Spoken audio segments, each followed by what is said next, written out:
Dr. Jason Fung is a nephrologist and nowadays the main face and voice behind intermittent fasting. He makes a lot of claims that it's good for a lot of things, from things like fat loss to blood sugar improvements and more. But is he getting anything wrong despite being a nephrologist? That's exactly what we'll cover in this video. But before we jump in, let me make a quick disclaimer. None of this is personal against Jason Fung. I don't know him personally. I'm pretty sure he doesn't know me. So this is just discussing the information he shares, not the person that he is. In his video about intermittent fasting for fat loss, he claims that intermittent fasting is more effective for fat loss than continuous caloric restriction. But is that the case? Let's look at what the research has to say. One systematic review examined 19 different studies and compared the results of 3 conditions. One is intermittent fasting using the standard 16-8 protocol. That is 16 hours of fasting, 8 hours of eating. The second condition was complete fasting 1 or 2 days per week. And the third condition was continuous caloric restriction. In other words, they ate the same number of calories, but distributed across a longer time frame. What were the results? All 3 were comparable as long as calories were equal. So calories are king, not when you eat those calories. Dr. Jason Fung also makes the claim that lowering insulin also lowers body fat levels. Why? He says insulin is a storage hormone, and when you have a lot of it in your body, you store body fat as well. But is that really the case? Well, let's see what the research has to say.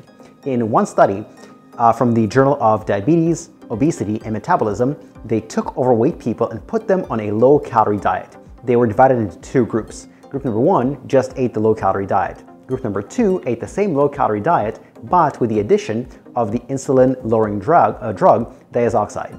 The results were no difference in weight loss between the 2 groups. You would think that if insulin played such a significant role in fat loss, the group that received the drug, the insulin-lowering drug, would have lost more body fat. But that wasn't the case. There was no difference between the 2 groups. Again, insulin is not the reason for fat gain. Back to the main message, calories are king. Furthermore, we know that the whole rationale behind low-carb diets is carbs raise insulin, so if you eat low carbs, you lower the insulin. But is that the case? Well, that is indeed the case, but you don't lose more fat on a low-carb diet. In one meta-analysis, they compared low-carb to low-fat diets of the same calories, and the grand conclusion was that there is no difference in fat loss between the 2 groups. Again, if insulin was the biggest factor when it came to fat loss and fat gain, lowering insulin via a low-carbohydrate diet should cause more fat loss than a low-fat diet. But that's not the case. Calories are king. Now, if you want help devising a nutrition and potentially an exercise program to help you with fat loss, we have a special program just for you.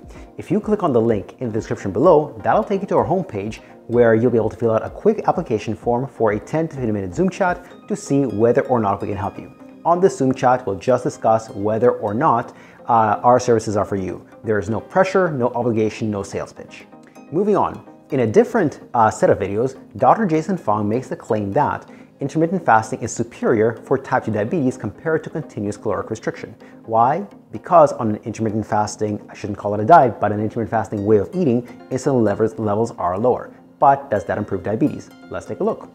One systematic review examined 19 different studies and compared the results of 3 different conditions, as we talked about earlier. This is the same study from before. Does intermittent fasting indeed lower insulin levels? Let's see what the science has to say. In one 12-month study, participants were divided into 2 groups. One group did alternate day fasting. That is, one day they ate 25% of their required calories, one day they ate 150% of their required calories. The net effect was a caloric deficit of about 25%. The second group was a control group. They ate the same number of calories as group number 1, but with an even distribution. Every day had the same caloric deficit as opposed to going up, down, up, down. At the end of the year, the weight lost between the 2 groups was virtually identical. However, fasting insulin dropped by 14% in the control group, and yet it dropped by about 52% in the fasting group. Interesting. So although the calories were the same and fat loss was the same, insulin was indeed lower, true to what Jason Fung says. But is this method of lowering insulin unique to intermittent fasting? Are there other ways of lowering insulin by other means? And yes, there are. One study showed that just good old exercise with nothing else lowers insulin as well by about the same amount as intermittent fasting. In that study, participants lowered their fasting insulin without intermittent fasting. And so if the only method that somebody is using to lower fasting insulin is just diet, intermittent fasting is a good way to go. But if somebody's combining diet and exercise, maybe intermittent fasting is way, way, way less important and maybe not important at all in terms of achieving this reduction in insulin levels. Another way of lowering fasting insulin levels by about the same amount as intermittent fasting is just ginger.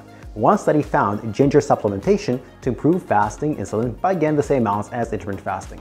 So is intermittent fasting a tool in the toolbox? Yes. Is it the greatest thing ever? No. My opinion is that intermittent fasting is highly, highly overrated. But don't confuse the word overrated with the word useless. Overrated means it's being ascribed a superiority that it doesn't have. It's being attributed a benefit that it doesn't have. And so for fat loss, there's no benefit to it compared to other options. As it comes to fasting insulin, there may be a slight benefit, and only when somebody doesn't exercise. The benefit is really limited. Ultimately, intermittent fasting is not a nutritional choice. It is a logistical choice that you hope this logistical choice will help you make better nutritional choices.